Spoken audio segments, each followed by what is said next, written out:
Hi, I'm Karen. Thanks for joining me. Today we're going to talk about a scant 1/4 inch versus a 1/4 inch and why those are so important in your quilting journey. Follow along and learn how to do these skills, practice these skills, and you'll have wonderful success when you join me in my Cut, Sew, Grow monthly program. But these are definitely skills that confuse quilters, beginning and experienced, and hopefully today I'll take some of the mystery out of them. So first I'm going to talk about why we have 1/4 inch seams. If you come into quilting from the garment construction industry, the garment construction measurement for a seam allowance is 5/8 of an inch. That's so you can let the seams out a little bit if you gain those holiday 10 pounds that are coming up or whatever, but we don't do that in quilting. We are at a 1/4 inch, and that 1/4 inch is a really tricky thing to get practiced and mastered. The reason we do it, and I'm using this piece of paper to kind of demonstrate, is when you fold two pieces of fabric, which is what we're doing, you have bulk. And at some places in our sewing a quilt, we might have upwards of maybe 8 layers of fabric. So we have all this bulk, and we need to compensate for that, because anytime you fold a piece of paper, there's a little bulk right here in the seam. And if I fold it again, we have a little bit more bulk right here. The fabric, or in this case the paper, is folded over, and the bottom part has a little farther to fold. So that's why sometimes you might press seams open, sometimes we press to the dark, but we need to get that 1/4 inch seam spot on. And we do a scant 1/4 inch to compensate for this extra folding of the fabric plus our thread. Now in piecing a quilt, most of the time you'll use a size 50 thread. This is Arfil 100% cotton. This is the regular spool size that I purchase. I only purchase neutral colors like gray, cream. I do have black because there are a few times I've used black for Halloween quilts. But most of the time I'm using grays or creams, off-whites, those colors, because they blend and are neutral. In garment construction, you usually match your thread to the color of your fabric. I would probably say a rule of thumb would be to match your thread in quilting to whatever your background color is going to be, but sometimes that's not even possible, so that's why I do neutral colors. They blend nice with everything, but we still have to compensate for the width of the thread and the width of our fabric when it all gets sewn and pressed into one little area. So 50 weight thread, like I said, this is Arfil 100% cotton. I also like So Fine by Superior Threads. This is a polyester thread, and it does not throw any lint, so my machine stays cleaner when I use the polyester thread. There's an old wives' tale that goes, if you use polyester thread, it's going to pull and cut on your fabrics. That's been shown to be a wives' tale, so you don't have to be a purist and use only 100% cotton for all of your cotton sewing. That's not necessary. Thread has come a long way, but use a quality thread, not a cheap thread, and those are the two brands I use most of the time in my sewing. There's a few exceptions, but these are what I use for 99% of my piecing. All right. When you get your machine, I really strongly suggest that if you are buying a new machine, you go to a dealer where they have the ability to teach you how to use your machine. You already have a service person built in. They should service your machine for you. And all of the accessories should also be available at your dealer. Have them throw in some extra things when you purchase your machine, because not every machine comes with all the feet you need. And if you are going to be piecing quilts, you need a 1/4 inch foot.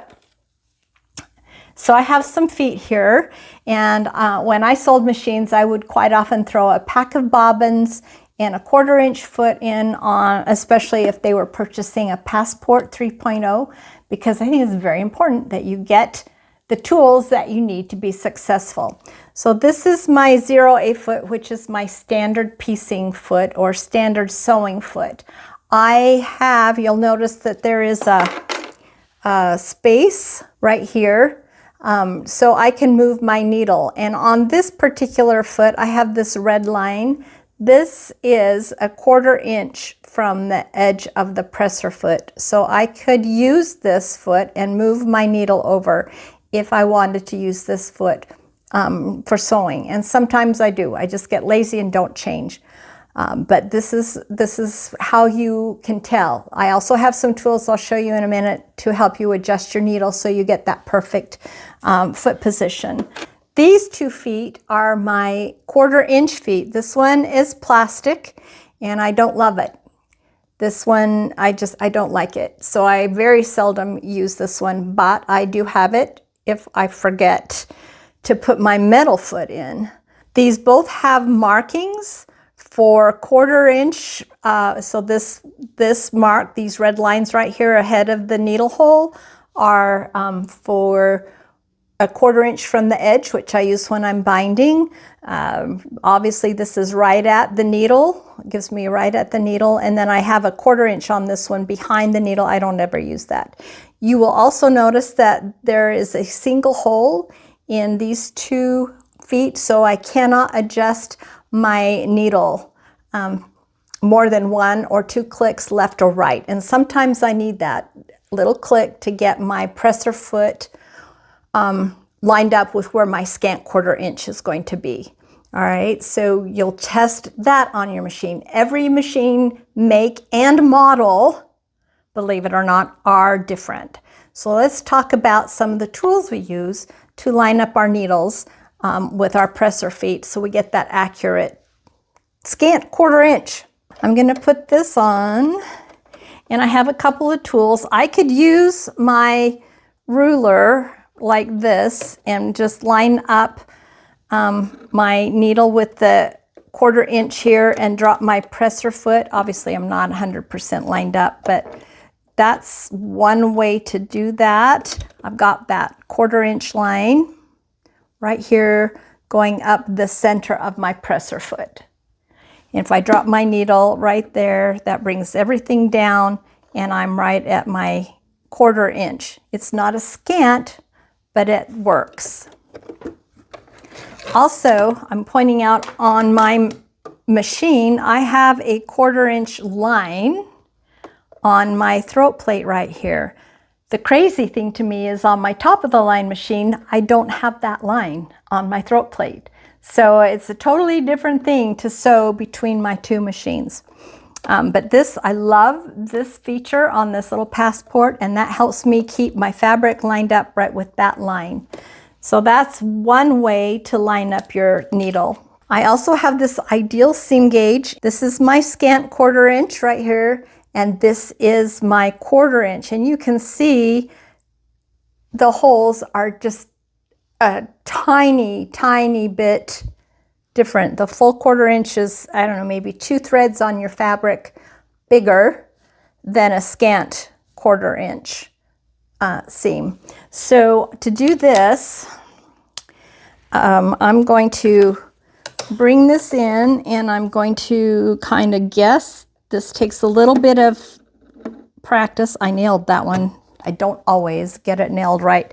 Drop my needle down into my hole. I'm in my scant hole, and I can drop my presser foot and I can make sure that it's all lined up. And if I need help, I can put a piece of tape or a piece of moleskin, something to give me a little bridge right there to help bump up against the edge, so that keeps me straight. You can also get 1/4 inch feet that have a little bar on the side, and that will help you keep your fabric feeding evenly as well. If I needed that, if I wanted to do just the regular 1/4 inch, let me pull all the way up and pull that out. I would bring that up. Okay, we're gonna drop that down right there. And that is the 1/4 inch. I want you to see how much of the edge of this purple marker is hanging over from my presser foot now. So you can see that's a substantial difference in the width of your seam. And if you have that big of a difference, you might think it's not that big, but that tiny little bit compounded over every component that goes into your quilt block, you might end up with a quilt block that is too small for what the fabric or the pattern designer has said it should measure. So you might have a block that should measure 13.5 inches and yours only measures 13 inches. You're going to want to check that 1/4 inch seam allowance to see where you're off. Another tool that will help you get everything lined up is this seam guide setter. And it works like this. You take this little bracket thing and it's got a line right here for the needle. So I'm going to drop my needle and that needle hooks up on the needle. And then I'm going to take this, this is a little spongy thing, sticker, and it's going to line up right here, and I'll put it right here, and I will take the back off and stick it to my machine, and then I can lift up my presser foot and my needle and take this out, and it will leave the sticker behind, and it will give me a guide to sew against to keep my seams going straight. And because it's all measured out, we know it's also going to be perfect. So there are all kinds of things on the market to help you practice to get those straight seams and those perfect scant 1/4 inch seams. Now sometimes when you read a pattern, it might say scant 1/4 inch, and you know then that you're going to do a scant 1/4 inch. But most of the time, the pattern designers just say a 1/4 inch seam is what is expected. And so then you are left to determine how that's going to measure out. I always recommend, unless they specify exactly that this is not to use a scant 1/4 inch, use that scant 1/4 inch seam, and you can have a lot more success if you use that scant rather than a full. And that is information that's changed since I started quilting. When I began, it was that full 1/4 inch, and sometimes you came out okay. Most of the time I was always just a little bit too small for what my finished pattern was, and I couldn't figure it out. No one told me until somebody said, oh, it's a scant 1/4 inch. And then I went, gotcha, and started using that measurement, and now everything is pretty close. I have very little trimming to do. Okay, once you get figured out what tool you're going to use to mark your scant 1/4 inch, it's time to practice your scant 1/4 inch.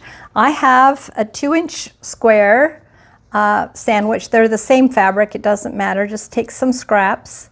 And then I also have a little bit longer 2-inch wide by, I don't know, 3.5, 4-inch strip, because you need to practice sewing accurately longer pieces. We will be putting borders on after all, so you need to be straight. You want to practice that straight sewing. So I have my leader in. You'll have to refer to my video on why I use leaders and enders.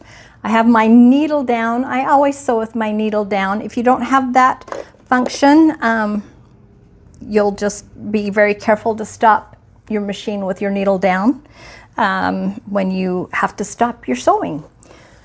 I'm going to line up my fabric with my red line and the edge of my presser foot.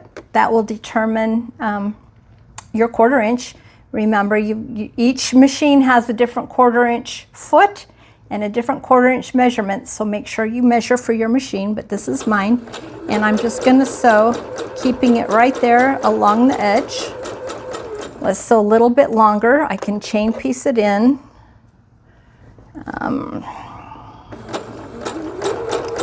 You want to keep it straight. I want to keep my hands in front. I don't want to grab my fabric from behind and help the machine. The machine should be pulling it through just fine. And then we're all done. When I come to the end, I'll put my ender on and clip my threads. And then we're going to measure to make sure that we are accurate with our seam.